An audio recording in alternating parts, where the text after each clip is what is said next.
கட்சி நிர்வாகிகளை தினமும் 20 மணி நேரம் சந்திக்கும் ஒரே தலைவர் தான் எனவும், மனசாட்சியோடு செயல்படுங்கள், குறைந்தபட்சம் இரவு 10 மணிக்கு மேல் வராதீர்கள் எனவும் விசிக தலைவர் திருமாவளவன் தனது கட்சி நிர்வாகிகளுக்கு வேண்டுகோள் விடுத்துள்ளார். திருச்சியில் நடந்த கட்சி நிகழ்ச்சியில் பேசிய அவர், கட்சியின் உட்கட்டமைப்பு போன்ற விஷயங்களில் கவனம் செலுத்த தனிமை தேவைப்படுவதாகவும், அது போன்ற தனிமைக்காக நீண்ட காலமாக போராடி வருவதாகவும் திருமாவளவன் தெரிவித்துள்ளார். ஒரு நாளைக்கு குறைந்தபட்சம் 20 மணி நேரம் பார்வையாளர்களை சந்திக்கிற ஒரு நெருக்கடி.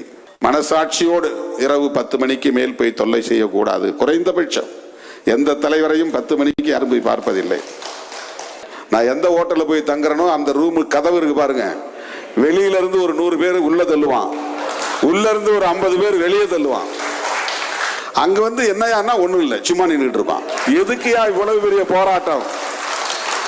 நான் ஒவ்வொரு முறையும் ஹோட்டலில் சாப்பிட போனா நான் சாப்பிட்றது 2 இட்லி 1 தோசை தான். ஆனா நான் கட்டுற பில்லு 12,000 13,000. என்னுடைய 2 இட்லி 1 தோசைக்கு நான் கட்டுற செலவு வந்து 12,000. ஏன்னா கூட வர்ற அத்தனை பேரும் உள்ள நுழைஞ்சிருவாங்க. சரி உட்காந்து சாப்பிடுப்பா, பொதுமக்களுக்கு இடையூறு பண்ணக்கூடாது.